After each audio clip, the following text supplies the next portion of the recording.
কখনো আমরা ভাবি যে কোনো ব্যক্তি যিনি ধর্মের পথে চলেছেন, যদি তার দ্বারা কোনো ভুল হয়ে থাকে তাহলে নিয়তি তাকে সেই মুহূর্তেই কঠোর শাস্তি দেন। কিন্তু সেই সব মানুষ যারা সংসারের সবথেকে বড় অধর্মী, বহু নিকৃষ্ট মানের কাজ করেন, তাদের নিয়তি অনেক সুযোগ দেন।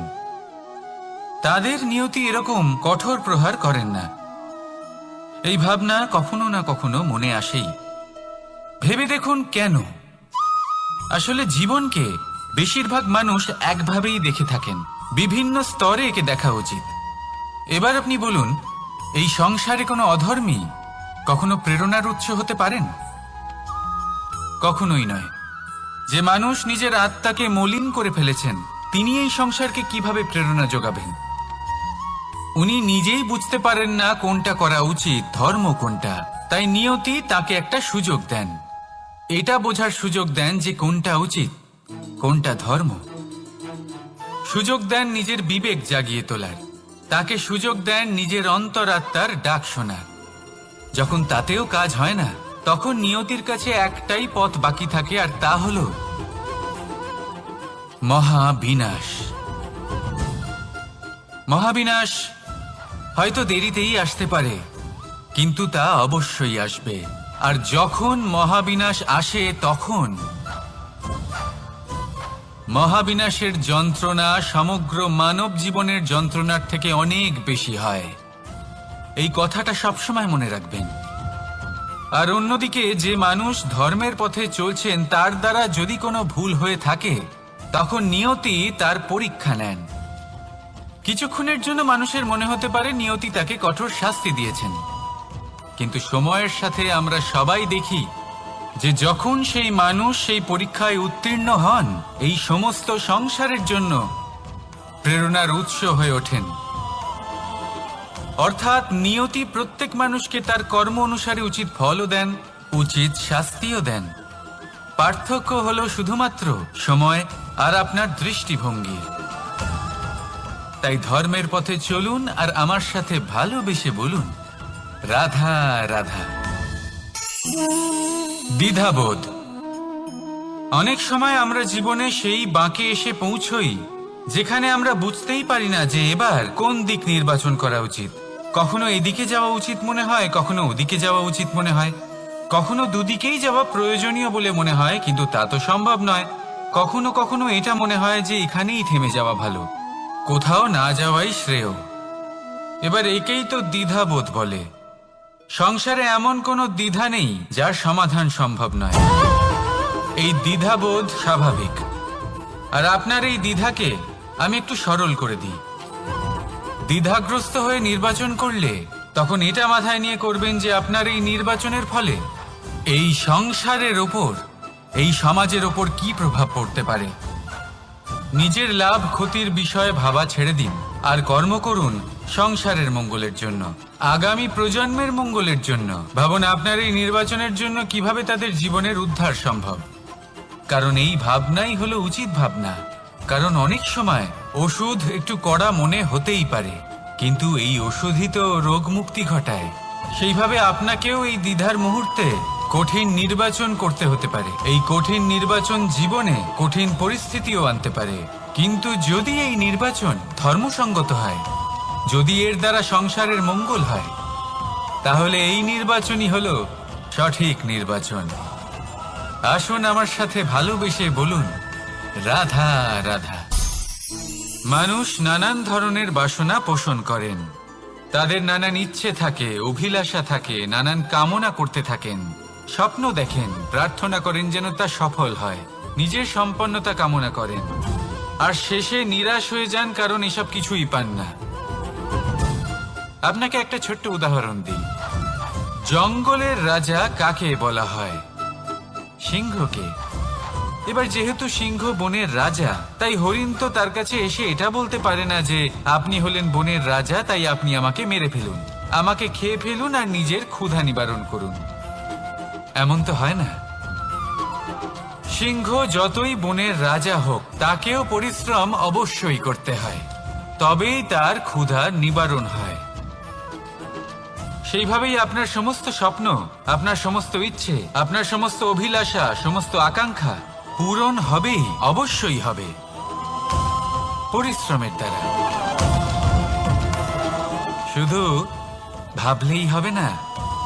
তাহলে আপনিও জীবনে পরিশ্রম করুন, নিজের সমস্ত স্বপ্ন পূরণ করুন, আর আমার সাথে ভালোবেসে বলুন, রাধা রাধা।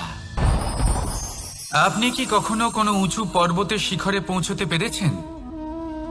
যদি পৌঁছে থাকেন বা যদি আপনি কোনো উঁচু পর্বতের শিখরে যান, তাহলে ভালো করে দেখবেন, আপনি যত উঁচুতে অগ্রসর হতে থাকবেন, আস্তে আস্তে সমস্ত বনস্পতি বিলুপ্ত হতে থাকে। তারপরে সমস্ত গাছপালা, পশু পাখি সব বিলুপ্ত হতে থাকে। শেষ পর্যন্ত সেই শিখরে থেকে যায় শুধুমাত্র শান্তি, নীরবতা। আমাদের মানুষের সাথেও এটাই হয়। মানুষ যখন আত্মবিকাশের পথে অগ্রসর হতে থাকে এবং নিজের জীবনের শিখরে পৌঁছতে চায়, তখন তার একা থাকা অত্যন্ত প্রয়োজনীয় হয়। আর তাকে তখন ত্যাগ করতে হয় নিজের সুখ স্বাচ্ছন্দ্য, নিজের সম্পত্তি, নিজের সমৃদ্ধি, নিজের সৌন্দর্য। দেখুন, জীবনের শিখরে পৌঁছনো একেবারেই সহজ কাজ নয়।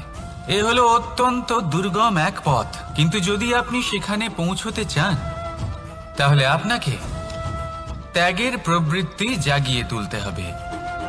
ত্যাগ কি সেটা জানতে হবে, কারণ ত্যাগের ফলেই মনে শান্তি আসে, আর সেই শান্তির ফলে মনে উৎপন্ন হয় প্রেম।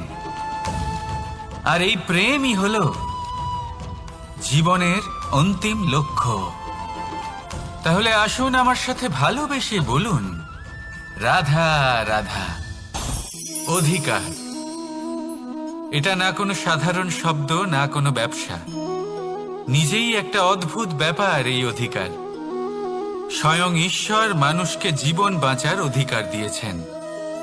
কিন্তু যখন কোনো নারীর অধিকারের প্রশ্ন আসে, তখন সেই অধিকারের সাথে কর্তব্য জুড়ে যায়। এবার নারীর অনেক অধিকারের মধ্যে একটা অধিকার হলো নিজের স্বামী নির্বাচন করা। নির্বাচন করা কে হবে তার অর্ধাঙ্গ, এমন একজন ব্যক্তি নির্বাচন করা যিনি নিজের সাথে, নিজের স্ত্রীর সাথে, সমগ্র পরিবারের সাথে এই সমগ্র সমাজের পরিস্থিতিকে উন্নত করতে পারেন। তাহলে ভাবুন, নিজের জন্য স্বামী বেছে নেওয়া কত বড় অধিকার, আর যোগ্য স্বামী বাছা তার থেকেও বড় কর্তব্য। তাই নারীর অধিকারের সাথে যখন কর্তব্য শব্দ জুড়ে যায়, অধিকার নামক শব্দের মাহাত্ম্য আরো বেড়ে যায়। আপনিও নিজের জীবনে নিজের অধিকারের সাথে কর্তব্যকে জুড়ে দেখুন। যদি এরকম করেন, তাহলে সমস্ত স্বপ্ন পূর্ণ হবে, আর মন প্রসন্ন হয়ে বলবে, রাধা রাধা। কর্ম, কর্ম সর্বদাই শান্ত মনে করুন। ভিতের সেই ইটের মতো করুন যে শান্তভাবে 7 হাত গভীরে অবস্থান করে। সবার চোখ যায় শিখরের সেই পতাকার দিকে, কিন্তু শিখরে থাকা সেই পতাকা প্রতীক হলো ভিতের মধ্যে থাকা সেই ইটের শক্তির, যে শান্ত মনে নিজের কাজ করে গেছে।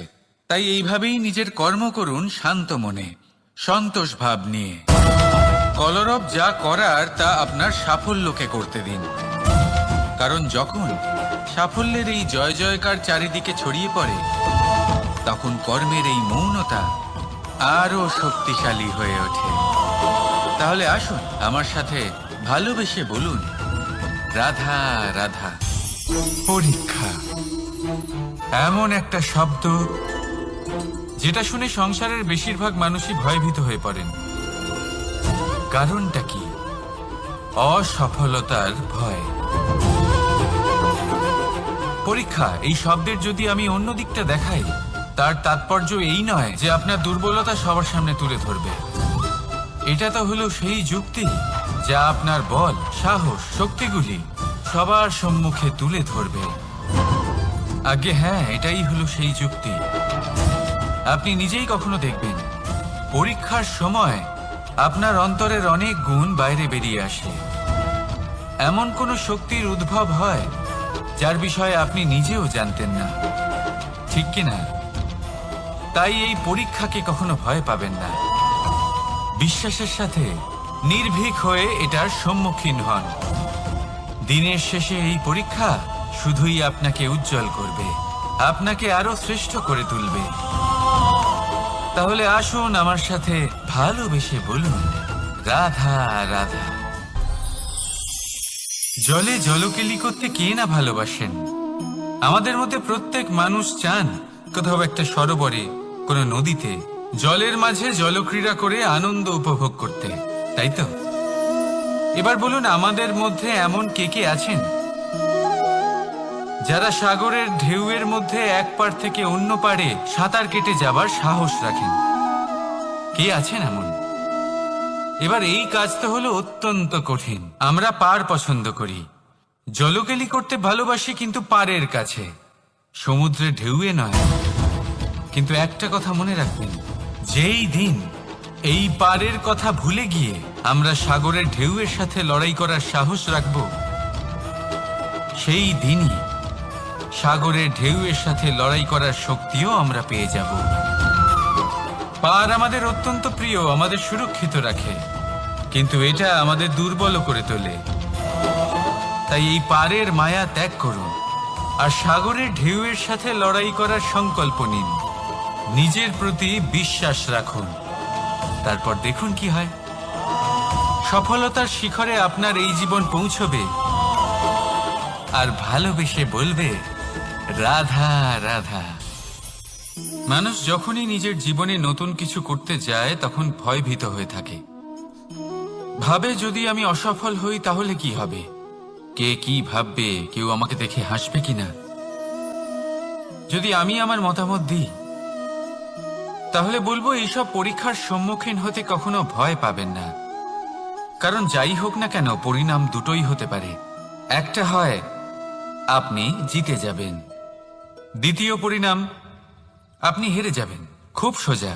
যদি জিততে পারেন আপনি সবাইকে নেতৃত্ব দিতে পারবেন, কিন্তু যদি আপনি হেরে যান তাহলে আপনার কাছে সেই অভিজ্ঞতা থাকবে যা দিয়ে আপনি আগামী প্রজন্মের পথপ্রদর্শক হবেন। এবার ভাবুন, এই অভিজ্ঞতা দ্বারা আপনি কাউকে সাহায্য করছেন, যা দিয়ে সে নিজের স্বপ্ন পূরণ করতে পারবে। খুব পুণ্যের বিষয় এটা। একটা সহজ কথা জেনে রাখুন, জয় হোক বা পরাজয়, দুটো একই দিকে নিয়ে যায়, আর সেটা হলো জয়ের দিকে। শুধু নিজের দৃষ্টিভঙ্গি শুভ করে তুলুন আর নিজের পরীক্ষাগুলিকে সীমিত করে তুলবেন না। নিজের এই সীমাগুলিকে আহ্বান জানান, নিজের ব্যক্তিত্বকে বিশাল করে তুলুন, শক্তিশালী করে তুলুন। আর আমার সাথে ভালোবেসে বলুন, রাধা রাধা। এই সম্পর্ক হলো গুরু এবং শিষ্যের। গুরু হলেন ধনুকের সেই প্রত্যঞ্চার মতো, যিনি নিজেকে পেছনে রেখে শিষ্যকে তার গন্তব্যের দিকে এগিয়ে দেন, তাকে নিজের লক্ষ্য ভেদ করতে দেন, আর সর্বদাই কঠোর হয়ে থাকেন যাতে শিষ্য কখনোই নিজের লক্ষ্যচ্যুত না হয়। ধন্য হলেন এমন গুরু যারা শিষ্যকে নিজের গন্তব্যে পৌঁছেও দেন এবং তার সব কৃতিত্ব তাকেই দেন, নিজের শিষ্যকে, নিজের বাণকে। তাহলে আপনারা চিরকাল এরকম গুরুকে মনে রাখবেন, সর্বদা তাদের সম্মান করবেন, সর্বদা তাদের ভালোবাসবেন, কখনো জীবনে পিছিয়ে পড়বেন না আপনি।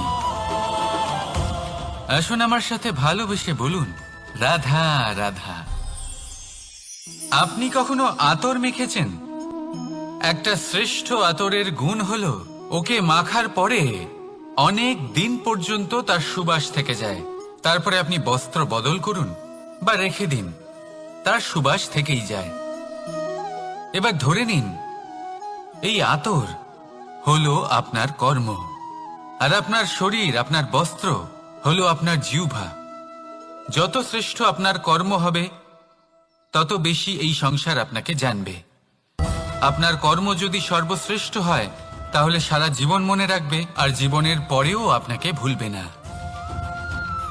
এই কর্ম ধর্ম ভেবে পালন করবেন, কারণ এই চিন্তা ভাবনাই সত্য হয়ে সামনে আসে। সেই জন্য ভাবনাকে পুষ্ট করুন, যুক্তিবোধ শ্রেষ্ঠ করে তুলুন। সবকিছু নিজে থেকেই হয়ে যাবে, পথ আপনা থেকেই সামনে চলে আসবে, কর্ম নিজে থেকেই হতে থাকবে। শুধু কর্ম ধর্ম মনে করে পালন করতে থাকুন।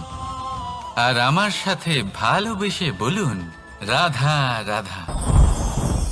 এই জীবন, এই জীবন দেখতে গেলে কিন্তু খুবই কঠিন। এই জীবন কি করি হে নারায়ণ, এটাকে একটু সহজ কি করে করে তোলা যায়, এই প্রশ্নই তো আসছে মনে। এর উত্তর স্বয়ং সেই মানুষের মধ্যেই লুকিয়ে, তার সিদ্ধান্তে, তার নির্বাচনের মধ্যে লুকিয়ে। এবার জীবনের যে কঠিন সময়গুলো থাকে সেগুলো সেই প্রসঙ্গের মতোই হয়। যেমন ধরুন, আপনি হাঁটছেন হাঁটছেন আর হঠাৎ করে পায়ে কাঁটা ফুটে গেল। এবার আপনি কি করবেন? এমনও ব্যক্তি আছেন যারা সেই কষ্টের কারণে, সেই কষ্ট পাওয়ার ভয় পিছিয়ে আসেন। এমনও কিছু ব্যক্তি থাকেন যারা সেই আঘাতে নিরাময় করার জন্য সময় নষ্ট করবেন, কতটা জানি না। এমনও কিছু ব্যক্তি থাকতে পারেন যিনি হয়তো সেই কাঁটাকে তুলে নিয়ে তার ব্যবহার গজালের মতো করবেন, তাকে দেওয়ালে পুঁতে একটা সুন্দর ছবি লাগাবেন, যাতে সেই দেওয়াল আরো সুন্দর দেখতে মনে হয়। এটাই জীবনের সাথেও হতে পারে। এবার দেখুন, জীবন হলো কঠিন নাকি অত্যন্ত কঠিন সেটা গুরুত্বপূর্ণ নয়, সেটাকে সরল করার জন্য আপনি কি করছেন সেটা গুরুত্বপূর্ণ। জেনে রাখুন, আমরা সবাই মরণশীল, আমাদের সবার মৃত্যু হবে, প্রত্যেককেই এক না একদিন অবশ্যই মরতে হবে। এবার যখন সেটা হতেই চলেছে, তাহলে ভয় কেন পাবো, চিন্তা কেন করব? দুশ্চিন্তা করলে কি এর সমাধান হয়ে যাবে? কখনোই নয়। যা প্রারব্ধ তা হবেই। তাই জীবন এই কিছুক্ষণ আপনাকে বাঁচার জন্য দিয়েছে, তা বাঁচতে শুরু করে দিন। জীবনে যা পরিস্থিতি আসুক তা ধন্যাত্মক দৃষ্টিভঙ্গি দিয়ে দেখা শুরু করুন। এটা যদি আপনি শিখে নিতে পারেন, তাহলে আপনার এই জীবন সুখ ও প্রসন্নতা দ্বারা ভরে উঠবে। আর এই প্রসন্নতাই আপনি বলবেন, রাধা রাধা। বৃষ্টির জল যখন মেঘের দ্বারা টিপ টিপ করে ঝরে পড়ে তখন কি ভালো লাগে, তাই না? শুধু যে এই আবহাওয়া ভালো করে তুলে তাই নয়, এই মাটিতে সমাহিত হয়ে একটা অত্যন্ত সুন্দর গন্ধ উৎপন্ন করে। এই লতা পাতা, এই বৃক্ষ এদের জীবন দান করে, এদের পুষ্ট করে তোলে, আর তার সাথে অনেক জীবের কল্যাণ করে। কিন্তু ভাবুন, যখন বজ্রপাত হয় তখন কি হয়? এই সমস্ত জলের ফোঁটা অনিয়ন্ত্রিত হয়ে যায়, একটা ভয়ানক বন্যার রূপ নিয়ে নেয়, যা শুধুমাত্র মহাবিনাশ করে। এর সারমর্ম কি? এর সারমর্ম হলো কর্ম করুন, কিন্তু তার নিয়ন্ত্রণ রেখে। যদি আপনি নিয়ন্ত্রণে না থাকেন, তাহলে আপনিও জীবনরূপী এই বর্ষার পরিবর্তে ভয়ানক বন্যার রূপ ধারণ করবেন।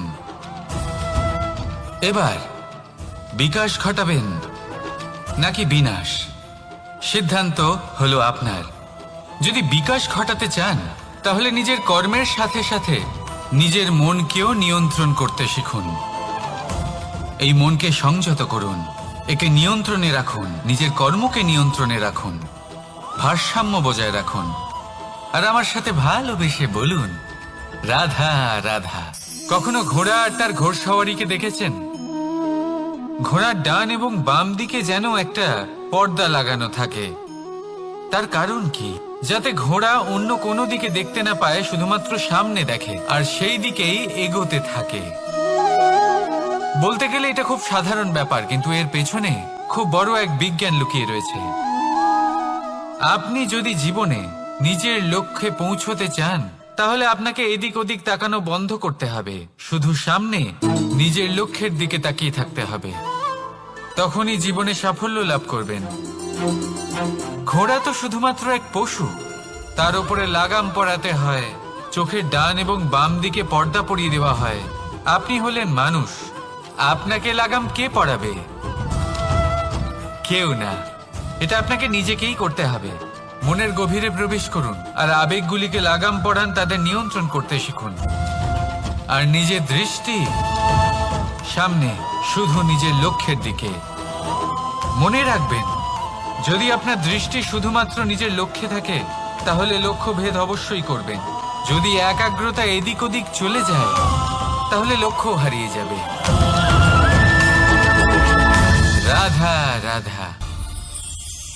যথা রাজা তথা প্রজা, যথা বীজ তথা বৃক্ষ, যথা ভূমি তথা অঙ্কুর। কি সুন্দর শব্দ এগুলি! আর যতটাই সুন্দর ততটাই গভীর হলো তার অর্থ। যেমন রাজা হবেন, প্রজা তেমনই হবেন। যেমন ভূমি হবে, অঙ্কুরও তেমনই হবে। কখনো গভীরে গিয়ে এই কথার অর্থ বোঝার চেষ্টা করেছেন আপনি? রাজা এই শব্দের মূল হল রজ। রজ কথার অর্থ হল মাটি। অর্থাৎ রাজা হলেন তিনি যিনি মাটির সাথে যুক্ত। রাজা হলেন তিনি যিনি প্রজাদের সম্মান করবেন, তাদের যত্ন নেবেন, তাদের চোখে জল দেখলেই চিন্তিত হয়ে উঠবেন, তাদের অশ্রু মোছার জন্য সমস্ত সম্ভাব্য চেষ্টা করবেন, তাদের সুখী রাখার জন্য সমস্ত চেষ্টা করবেন। রাজা এরকম হয়। এবার এই সমস্ত গুণ যদি একজন রাজার মধ্যে না থাকে, তাহলে প্রজার মধ্যে অসন্তোষ দেখা যায়। আর এই অসন্তোষ বিদ্রোহের রূপ নেয়। আর এই বিদ্রোহ যে কোনো রূপেই হলো বিনাশকারী। তাহলে রাজার উচিত প্রজাদের রক্ষা করা, এবং প্রজাদেরও উচিত রাজার প্রতি বিশ্বাস রাখা, তার অনুকরণ করা। এই দুজন যখন এক হবেন, তখনই শাসন স্থির হবে, তখনই এই দেশ নিয়ন্ত্রণে থাকবে। যদি দুজনের মধ্যে কোনো একজন নিয়ন্ত্রণ হারান, তখন মহা বিনাশ অবশ্যই হবে। তাহলে রাজা নিজের কর্ম করবেন আর প্রজা নিজের ধর্ম পালন করবেন, আর আমার সাথে ভালোবেসে বলবেন রাধা রাধা।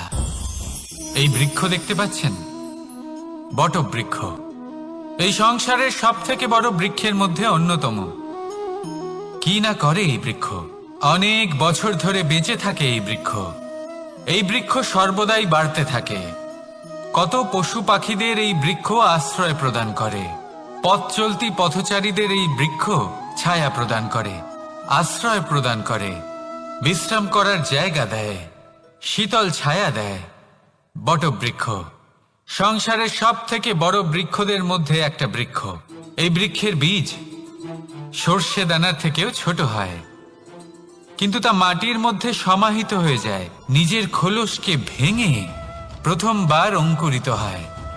আর তারপরে আস্তে আস্তে আস্তে একটা ছোট্ট বীজ একটা বিশাল বটবৃক্ষে পরিণত হয়। জীবনে যদি সাফল্য পেতে চান, তাহলে এইভাবেই এগোতে হবে। ছোট ছোট পদক্ষেপের দ্বারা এই পথ চলা শুরু করতে হবে। সেই জন্য ছোট কাজ করতে কখনো সংকোচ করবেন না, ছোট কাজ করতে কখনো লজ্জা পাবেন না। যদি এই ছোট ছোট কাজ পূর্ণ নিষ্ঠা দিয়ে, পূর্ণ মনোযোগ দিয়ে, সততার সাথে করতে পারেন, তাহলে এই ছোট কাজের আকার বাড়তে থাকবে। তাই কাজগুলিকে কাজের মতোই দেখতে শুরু করুন। ছোট কাজ বা বড় কাজ এরকম ভাববেন না। তাহলে কর্ম করতে থাকুন। জীবনে আপনার অস্তিত্ব বটবৃক্ষের থেকেও বড় করে তুলুন। তাহলে আসুন আর আমার সাথে ভালোবেসে বলুন রাধা রাধা। ভগবান আর ভুল, এই দুই একই অক্ষর দিয়ে শুরু হয়। শুধু তাই নয়, এদের দুজনের রাশিও সমান। এবারে আপনারা বলবেন যে ভগবান, ভুল, এদের মধ্যে কিভাবে মিল থাকতে পারে? অনেক বড় মিল আছে। না শুধু এ এক অক্ষর দিয়ে শুরু হয়, বরং এদের বিজয় মন্ত্রটাও এক। ভগবানকে মানুন, তাকে বিশ্বাস করুন, তাকে স্বীকার করুন। এটা করলে মনের দৃষ্টি থেকে ভগবানকে দেখা যায়, আর উনি আপনাকে সমৃদ্ধ করে তোলেন। ভুলের সাথেও এটাই ঘটে। নিজের ভুল স্বয়ং মেনে নিলে, স্বীকার করে নিলে, সব কিছুই স্পষ্টভাবে দেখতে পাবেন। যেদিন থেকে আপনি নিজের ভুল মেনে নিতে শিখবেন, সেদিন থেকে সেই ভুল শোধরানোর প্রক্রিয়াও শুরু হয়ে যাবে। আপনি বুঝে যাবেন নিজের ভুল কিভাবে শোধরাতে হয়। তাই মনে রাখবেন, নিজেকে শ্রেষ্ঠ করে তোলার জন্য নিজের ভুল স্বীকার করা অত্যন্ত প্রয়োজনীয়। এই জীবনে শান্তি আনার জন্য ঈশ্বরকে মেনে নেওয়াও অত্যন্ত প্রয়োজনীয়। সবসময় নিজের গুণ এবং নিজের দোষ মনে রাখবেন। আজীবন সুখী থাকবেন। রাধা রাধা। আমরা সব সময় চাই যে এই সংসার আমাদের জ্ঞানী বলবে, বুদ্ধিমান বলবে, বুঝদার বলবে, কিন্তু মূর্খ মূর্খ যেন কেউ না বলে। মূর্খ শব্দটা আমরা কেউ শুনতে চাই না, দূরে পালাতে থাকি। কিন্তু একটা সত্যি সবার কাছে অজানা, যে মূর্খ হওয়া হলো বুদ্ধিমান হওয়ার দিকে সর্বপ্রথম পদক্ষেপ। আপনি যত খুশি দিগ্গজ জ্ঞানী মানুষদের সাথে আলাপ করুন, যত ইচ্ছে কথা বলুন, যতই জ্ঞানের কথা আলোচনা করুন, অভিজ্ঞতা মূর্খ হবার পরেই পাওয়া যায়, তাই নয় কি? মূর্খ হবার পরে আপনি এটা বুঝতে পারবেন যে কি করা উচিত নয়। জ্ঞানী ব্যক্তি আপনাকে এটা বলবেন যে কি করা উচিত। আর এই সংসারে কি করা উচিত তার থেকেও অনেক বড় জ্ঞান হলো কি করা উচিত নয়। সেই জন্য সব সময় মনে রাখবেন, আপনার করা কিছু ভুল, আপনাকে যদি কেউ মূর্খ বানিয়ে থাকে, ছল চাতুরি করে থাকে, তাহলে কোনো ব্যাপার নয়। এটা শেষ পর্যন্ত আপনাকে আরো বুদ্ধিমান করে তুলবে। এই মুহূর্তে ধন্যাত্মক থাকুন, এই সংসার আপনাকে অবশ্যই জ্ঞানী বলবে। রাধা রাধা। আপনি কি কখনো একজন মালিকে একটা বাগানের যত্ন নিতে দেখেছেন? যদি কখনো একটা গাছে উই ধরে যায়, মালি তখন শুধু সেই গাছের নয়, সমস্ত বাগানের চিকিৎসা করায়। আপনারা হয়তো বলবেন, এ কেমন মূর্খতা, যখন উই একটা গাছে লেগেছে সমস্ত বাগানের চিকিৎসা কেন করাতে হবে? এ তো অযথা পরিশ্রম করা। কিন্তু মালি খুব ভালো করে জানে যে উই হয়তো একটা গাছে লেগেছে, কিন্তু তা সমস্ত বাগানকে নাশ করে দিতে পারে। এবার মালির এই শিক্ষা, এই জ্ঞান অন্য অনেক জায়গাতে প্রযোজ্য। এই সংসারে আমরা শুধুমাত্র নিজের পরিবারের কথাই চিন্তা করি, তাদের যত্ন নিই, চেষ্টা করি যেন তারা ভালো থাকেন, সুখে থাকেন। আর সেই সময় এই সমাজের কিছু বিরোধী মনোভাব এই সমাজকে গ্রাস করে ফেলে, এই সমাজকে নষ্ট করে ফেলে, কিন্তু আমাদের নজর শুধু আমাদের পরিবারে থাকে। সেই জন্য যখন কথা ওঠে রাষ্ট্রের, দেশের, তখন তার জন্য সিদ্ধান্ত নিতে হবে, তখন তার জন্য ত্যাগ করতে হবে। আর মনে রাখবেন, যে সমস্যায় আসুক তার সমাধান পূর্ণরূপে বাঞ্ছনীয়।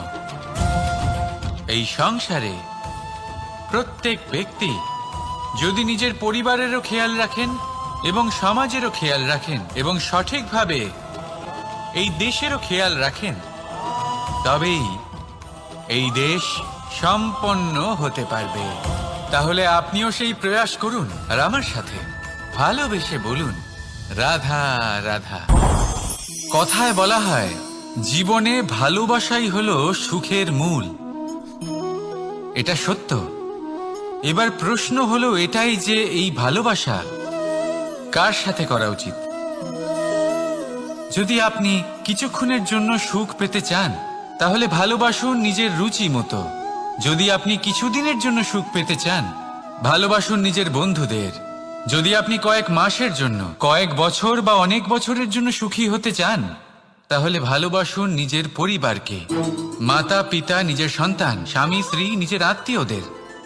কিন্তু যদি আপনি চিরকালের জন্য সুখী হতে চান, তাহলে ভালোবাসতে হবে শুধু নিজের কর্মগুলিকে। কারণ সম্পর্ক যেমনই হোক না কেন, কখনো না কখনো ভেঙে যাবেই। এই সংসার হলো এমনই যে যাদের সঙ্গ আমরা পাই, তাদের সঙ্গ একদিন ত্যাগ করতে হয়। শুধু কর্মই হলো এমন এক সঙ্গ যা কখনো আপনাকে ত্যাগ করবে না। আপনার মৃত্যুর পরেও এই কর্ম আপনাকে বাঁচিয়ে রাখবে। তাই সবসময় মনে রাখবেন, এই কর্ম ধর্ম মনে করে পালন করা উচিত। জীবনের শেষ মুহূর্ত পর্যন্ত কর্মকে ভালোবাসুন, জীবনের শেষ মুহূর্ত পর্যন্ত সুখে থাকবেন। আর আমি তো সবসময় বলি, শুধু কর্ম করতে থাকো, ফলের চিন্তা করো না। তাহলে আসুন আর আমার সাথে ভালোবেসে বলুন, রাধা রাধা। কখনো কখনো আমরা ভাবি যে কোনো ব্যক্তি যিনি ধর্মের পথে চলেছেন, যদি তার দ্বারা কোনো ভুল হয়ে থাকে, তাহলে নিয়তি তাকে সেই মুহূর্তেই কঠোর শাস্তি দেন। কিন্তু সেই সব মানুষ যারা সংসারের সব থেকে বড় অধর্মী, বহু নিকৃষ্ট মানের কাজ করেন, তাদের নিয়তি অনেক সুযোগ দেন। তাদের নিয়তি এরকম কঠোর প্রহার করেন না। এই ভাবনা কখনো না কখনো মনে আসেই। ভেবে দেখুন কেন? আসলে জীবনকে বেশিরভাগ মানুষ একভাবেই দেখে থাকেন, বিভিন্ন স্তরে একে দেখা উচিত। এবার আপনি বলুন, এই সংসারে কোনো অধর্মী কখনো প্রেরণার উৎস হতে পারেন? কখনোই নয়। যে মানুষ নিজের আত্মাকে মলিন করে ফেলেছেন, তিনি এই সংসারকে কিভাবে প্রেরণা যোগাবেন? উনি নিজেই বুঝতে পারেন না কোনটা করা উচিত, ধর্ম কোনটা। তাই নিয়তি তাকে একটা সুযোগ দেন, এটা বোঝার সুযোগ দেন যে কোনটা উচিত, কোনটা ধর্ম। সুযোগ দেন নিজের বিবেক জাগিয়ে তোলার, তাকে সুযোগ দেন নিজের অন্তরাত্মার ডাক শোনার। যখন তাতেও কাজ হয় না, তখন নিয়তির কাছে একটাই পথ বাকি থাকে, আর তা হল মহাবিনাশ। মহাবিনাশ হয়তো দেরিতেই আসতে পারে, কিন্তু তা অবশ্যই আসবে। আর যখন মহাবিনাশ আসে, তখন মহাবিনাশের যন্ত্রণা সমগ্র মানব জীবনের যন্ত্রণার থেকে অনেক বেশি হয়। এই কথাটা সবসময় মনে রাখবেন। আর অন্যদিকে যে মানুষ ধর্মের পথে চলছেন, তার দ্বারা যদি কোনো ভুল হয়ে থাকে, তখন নিয়তি তার পরীক্ষা নেন। কিছুক্ষণের জন্য মানুষের মনে হতে পারে নিয়তি তাকে কঠোর শাস্তি দিয়েছেন, কিন্তু সময়ের সাথে আমরা সবাই দেখি যে যখন সেই মানুষ সেই পরীক্ষায় উত্তীর্ণ হন, এই সমস্ত সংসারের জন্য প্রেরণার উৎস হয়ে ওঠেন। অর্থাৎ নিয়তি প্রত্যেক মানুষকে তার কর্ম অনুসারে উচিত ফলও দেন, উচিত শাস্তিও দেন। পার্থক্য হলো শুধুমাত্র সময় আর আপনার দৃষ্টিভঙ্গি। তাই ধর্মের পথে চলুন আর আমার সাথে ভালোবেসে বলুন, রাধা রাধা। দ্বিধাবোধ। অনেক সময় আমরা জীবনে সেই বাঁকে এসে পৌঁছই যেখানে আমরা বুঝতেই পারি না যে এবার কোন দিক নির্বাচন করা উচিত। কখনো এদিকে যাওয়া উচিত মনে হয়, কখনো ওদিকে যাওয়া উচিত মনে হয়, কখনো দুদিকেই যাওয়া প্রয়োজনীয় বলে মনে হয়, কিন্তু তা তো সম্ভব নয়। কখনো কখনো এটা মনে হয় যে এখানেই থেমে যাওয়া ভালো, কোথাও না যাওয়াই শ্রেয়। এবার একেই তো দ্বিধাবোধ বলে। সংসারে এমন কোনো দ্বিধা নেই যার সমাধান সম্ভব নয়। এই দ্বিধাবোধ স্বাভাবিক। আর আপনার এই দ্বিধাকে আমি একটু সরল করে দিই। দ্বিধাগ্রস্ত হয়ে নির্বাচন করলে তখন এটা মাথায় নিয়ে করবেন যে আপনার এই নির্বাচনের ফলে এই সংসারের ওপর, এই সমাজের ওপর কি প্রভাব পড়তে পারে। নিজের লাভ ক্ষতির বিষয়ে ভাবা ছেড়ে দিন আর কর্ম করুন সংসারের মঙ্গলের জন্য, আগামী প্রজন্মের মঙ্গলের জন্য। ভাবুন আপনার এই নির্বাচনের জন্য কিভাবে তাদের জীবনের উদ্ধার সম্ভব। কারণ এই ভাবনাই হলো উচিত ভাবনা। কারণ অনেক সময় ওষুধ একটু কড়া মনে হতেই পারে, কিন্তু এই ওষুধই তো রোগ মুক্তি ঘটায়। সেইভাবে আপনাকেও এই দ্বিধার মুহূর্তে কঠিন নির্বাচন করতে হতে পারে। এই কঠিন নির্বাচন জীবনে কঠিন পরিস্থিতিও আনতে পারে, কিন্তু যদি এই নির্বাচন ধর্মসঙ্গত হয়, যদি এর দ্বারা সংসারের মঙ্গল হয়, তাহলে এই নির্বাচনই হলো সঠিক নির্বাচন। আসুন আমার সাথে ভালোবেসে বলুন, রাধা রাধা। মানুষ নানান ধরনের বাসনা পোষণ করেন, তাদের নানান ইচ্ছে থাকে, অভিলাষা থাকে, নানান কামনা করতে থাকেন, স্বপ্ন দেখেন, প্রার্থনা করেন যেন তা সফল হয়, নিজের সম্পন্নতা কামনা করেন, আর শেষে নিরাশ হয়ে যান কারণ এসব কিছুই পান না। আপনাকে একটা ছোট্ট উদাহরণ দিই। জঙ্গলের রাজা কাকে বলা হয়? সিংহকে। এবার যেহেতু সিংহ বনের রাজা, তাই হরিণ তো তার কাছে এসে এটা বলতে পারে না যে আপনি হলেন বনের রাজা, তাই আপনি আমাকে মেরে ফেলুন, আমাকে খেয়ে ফেলুন আর নিজের ক্ষুধা নিবারণ করুন। এমন তো হয় না। সিংহ যতই বনের রাজা হোক, তাকেও পরিশ্রম অবশ্যই করতে হয়, তবেই তার ক্ষুধা নিবারণ হয়।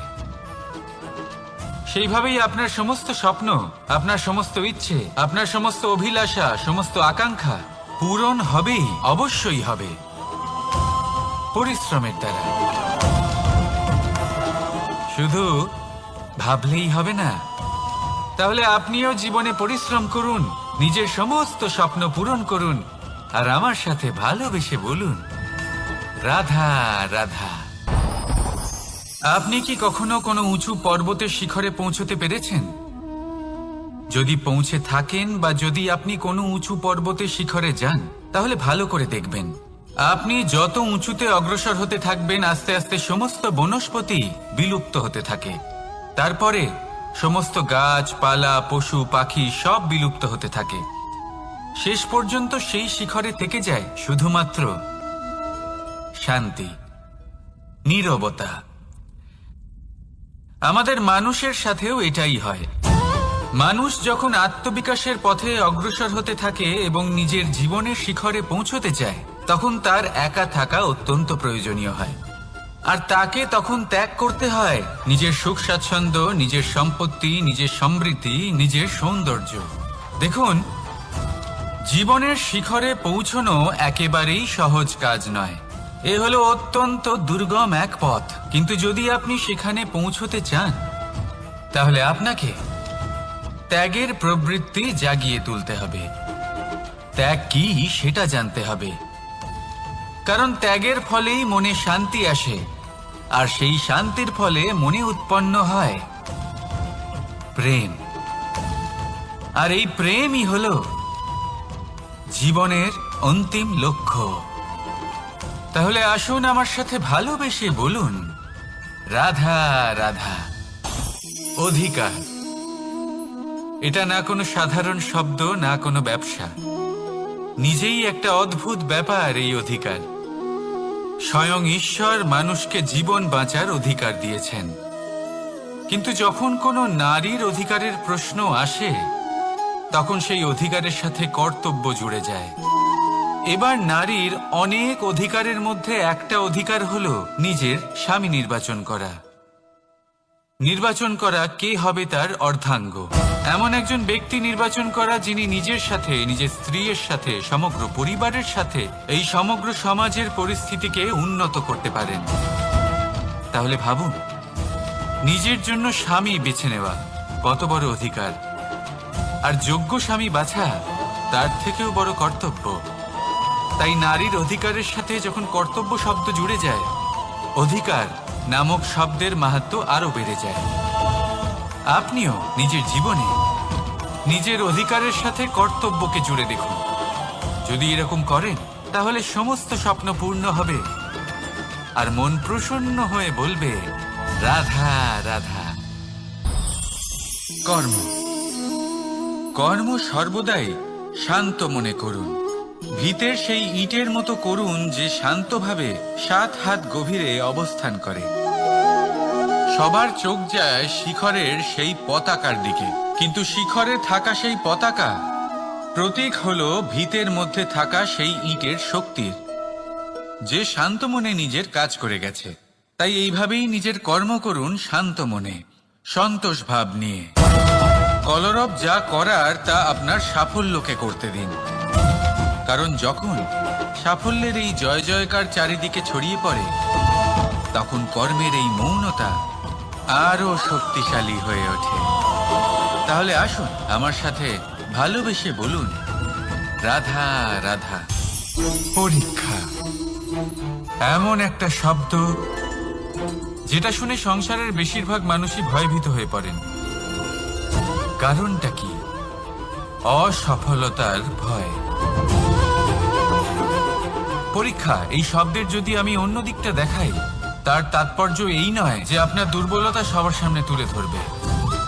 এটা তো হলো সেই যুক্তি যা আপনার বল, সাহস, শক্তিগুলি সবার সম্মুখে তুলে ধরবে। আগে হ্যাঁ, এটাই হলো সেই যুক্তি। আপনি নিজেই কখনো দেখবেন, পরীক্ষার সময় আপনার অন্তরের অনেক গুণ বাইরে বেরিয়ে আসে। এমন কোনো শক্তির উদ্ভব হয় যার বিষয়ে আপনি নিজেও জানতেন না, ঠিক কিনা? তাই এই পরীক্ষাকে কখনো ভয় পাবেন না। বিশ্বাসের সাথে নির্ভীক হয়ে এটার সম্মুখীন হন। দিনের শেষে এই পরীক্ষা শুধুই আপনাকে উজ্জ্বল করবে, আপনাকে আরো শ্রেষ্ঠ করে তুলবে। তাহলে আসুন আমার সাথে ভালোবেসে বলুন, রাধা রাধা।